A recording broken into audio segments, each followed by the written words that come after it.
reason I decided to do this facial recognition for the Now robot is because I was the first person to actually open this robot up at Quincy University. And of course, it happened during a time where everybody's walking around wearing masks. I mean, you're all wearing masks right now. I'm sure you understand that quite well.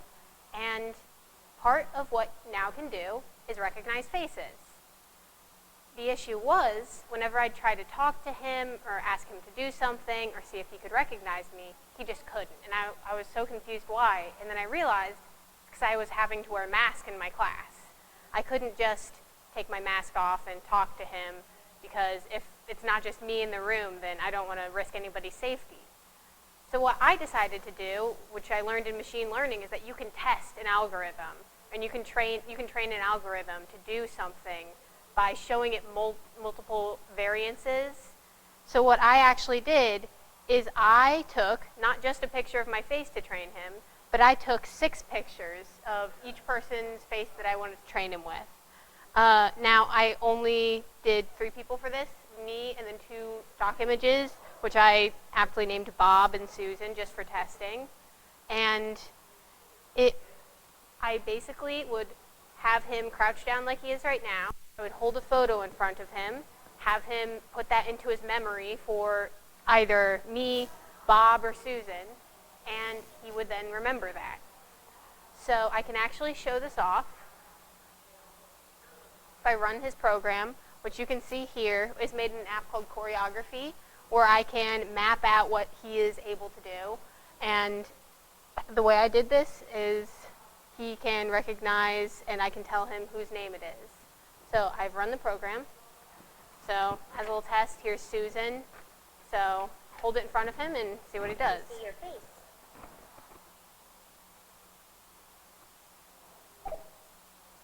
Oh, a little bit too much noise. All right, let's try that again, buddy.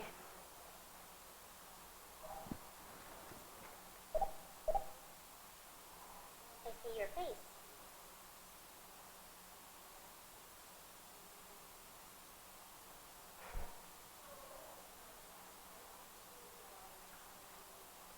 And of course, he doesn't really want to show off. But as you can see, he is tracking it.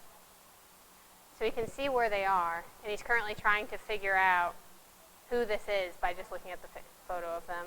Hello, Susan. There you go. He actually figured it out. So by looking at this photo, he could figure out who Susan was. Now the issue came is when, what do you do if you're looking at the same person with a mask on? Well, of course, when I first showed this picture to him, after just showing him a picture of Susan's face, no clue. He could not tell who it is. But after training him with the pictures of masks, let's see if this will run. I see your face. He can recognize that it's a face. Sometimes he takes What a is bit. your name? Oh, and he can't tell who this is. So sometimes it is a bit failed. I do have a video showing him accurately doing it that we can go through. So this is how he sees your face. You can see that he sees my head is there, and he can see it in the camera on the bottom. But when I put a mask on, he actually can no longer see that my face is even there. And you can see he still sees my face with his eyes, but he just can't tell I'm there. So let's test this. You already saw it function with the picture of I see your Susan. face.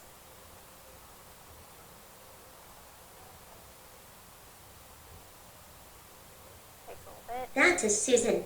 And then he recognizes it as Susan. So another try with the photo of Susan with a mask on. I see your face.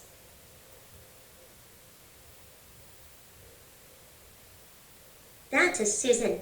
And he recognizes them despite the fact that they're wearing a mask, or previously he could not recognize them at all. And just to show that this can be transferred away from photos into using real people, I demonstrated using myself.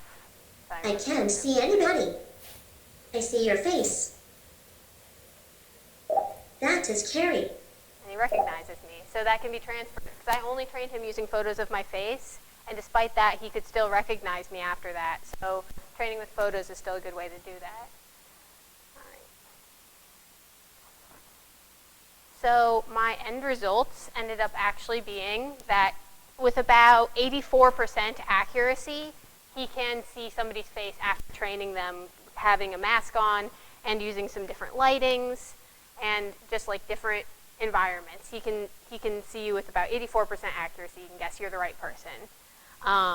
Which, I mean, that's really useful because being able to train robots with pictures like this, with accessories and stuff, could help with a lot of accessibility because some people use these now robots for training of like special needs children, and sometimes they will have accessories, headphones, or masks, or anything like that. So training and learning this way could be very useful for that. Does anybody have any questions?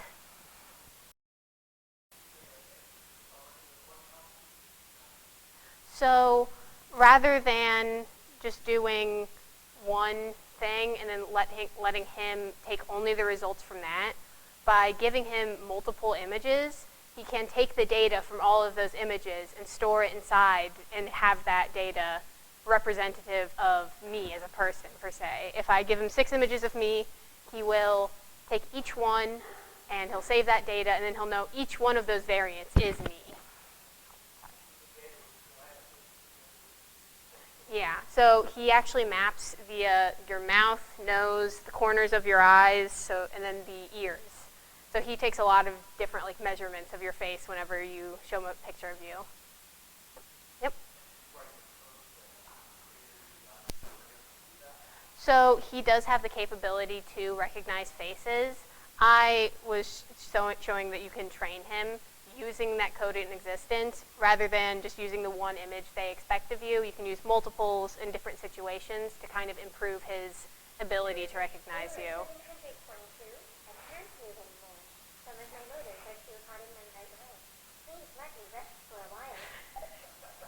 He's overheating a bit. It's a bit warm in here. He doesn't want to turn off. He can learn about 10 images right now, but if I were to expand this to other things like hats and other accessories, I would probably expand that so he could learn quite a few more images and save that. It would just require more memory.